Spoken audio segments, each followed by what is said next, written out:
So Tanya, in 10 days, we'll be able to expand our personal bubbles? That's right, Mike. Very exciting indeed for many people, and just in time for the May-long weekend. That is when we will be able to expand our social circles to include more family and friends. And here's what else we can expect to reopen with that first phase to come in mid-May. So as we mentioned, those small social gatherings, we're told between 2 and 6 people is kind of the sweet spot.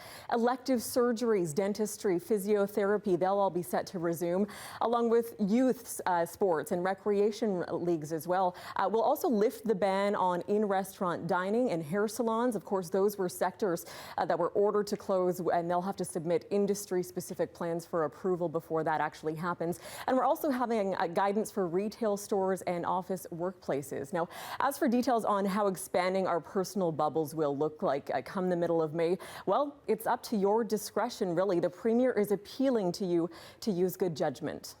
We're not prescribing to British Columbians who they interact with and how they interact with them, only to say that the best way to protect everyone is to observe social distancing, be sure you're washing your hands regularly. Mother's Day is coming. Act responsibly, be comfortable with your family, keep the gathering slow, and use your common sense. Now, phase 2 will roll out over the summer, and here's a look at how that will work. So firstly, we'll see hotels and resorts start to welcome people back come June. Parks for overnight camping as well will happen in June. We will see provincial parks open for day use mid-May, but June is when we can see overnight camping. The film industry, specific to domestic production, is when we'll see for June and July. Movies and symphonies will happen in July as well, but no big concerts. And schools will come back with a full kind of relaunch, at least modified, in September. Okay, Tanya, what about people thinking of returning to work? What are the rules for office spaces? Yeah, so here are the recommendations for workplaces considering a return to the office. So firstly, we'll see temporary physical barriers as the first recommendation. Also, frequent cleaning of high-touch areas. We'll see staggered hours and shifts is a suggestion, and also avoiding those in-person meetings. The big one here is don't come to work if you're sick, especially if you're showing any COVID symptoms. The ban on large gatherings of more than 50 people will be in place indefinitely. So that means no nightclubs, bars, casinos, no concerts, conventions, or any of those live audience professional sports or even international tourism. So what about faith gatherings? Well, John Horgan suggests there is a way for religious services to perhaps resume in a modified way. Most temples, most churches are large facilities. You can have a number of people appropriately distanced. You can have multiple services throughout the week. You can't have 50 people jammed into a small space, but you could have 49 people spread through a larger space, particularly when it comes to things like gatherings of particular religions. And by the way, we are about to hear more from the Premier come tomorrow. John Horgan is holding another joint news conference in the morning to detail specifically the resumption of elective surgeries. Anita, Mike? All right, Tanya, thanks very much. Tanya Fletcher reporting live tonight.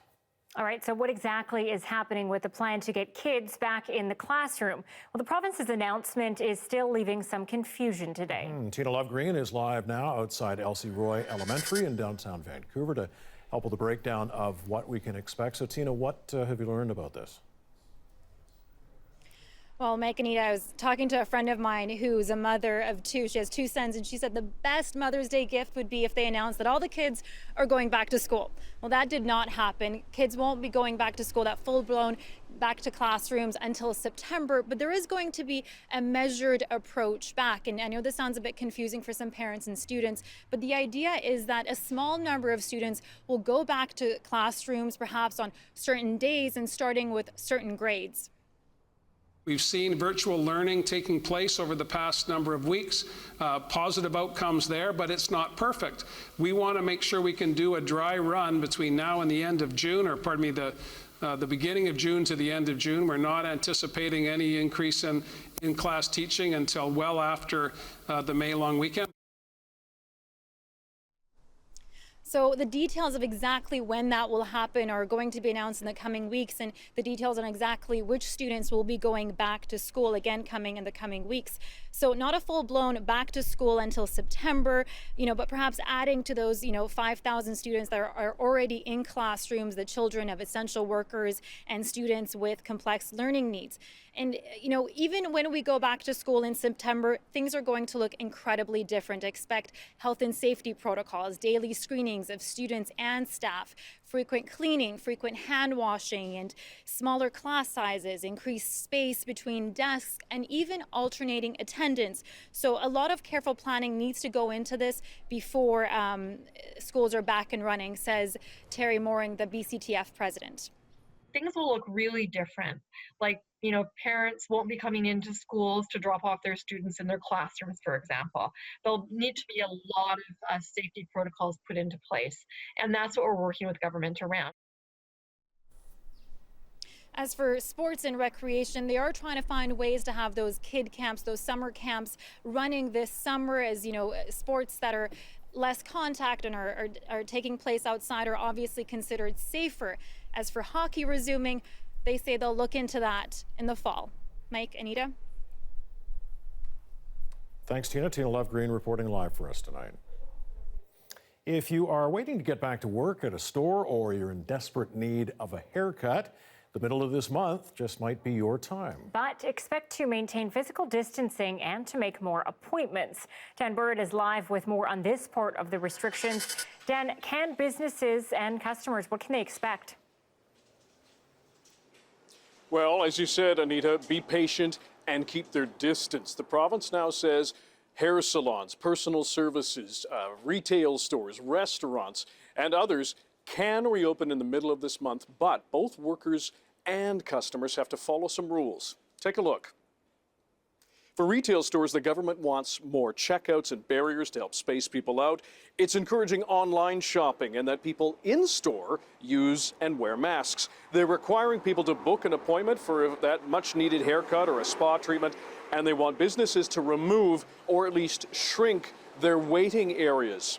Now, we know one area that's had big concern is restaurants. They've had to move to either takeout or delivery, no dining in. Thousands of staff were laid off. Just spoke with the head of the BC Restaurant and Food Services Association. They're aiming for a June 1st reopening. They've developed a plan, and they think they'll be able to do that. People can expect spacing out, masks being worn by some staff, and no lineups at the front. Smaller places like Cuckoo Cafe here in Yaletown hope they can reopen their patio, which attracts a lot of their customers. Sounds like the Premier has indicated that as long as we follow the guideline by WorkSafe BC and we still practice social distancing, I think I think we can open up. Yeah, I'm looking. What would it mean for you to be able to reopen your patio? What would it mean? Oh, it would mean everything, especially during summertime, because we rely on our patio to be full, customers enjoying nice sunny days. Yeah, I'm looking forward to it now. I hope so. So that's what Michael Long is hoping for. We're in fact here at Cuckoo Cafe. It's closed now, but he's hoping that this patio can be open with the proper physical distancing, especially since he's relying really right now just on the loyalty of his neighborhood customers, hoping to get more visitors. But again, for customers and workers and employers, it's going to be a very different experience, whether you're going to get a haircut or going to dine in at a restaurant soon. Anita, Mike? All right, Dan, thanks very much. Dan Burritt, live downtown tonight.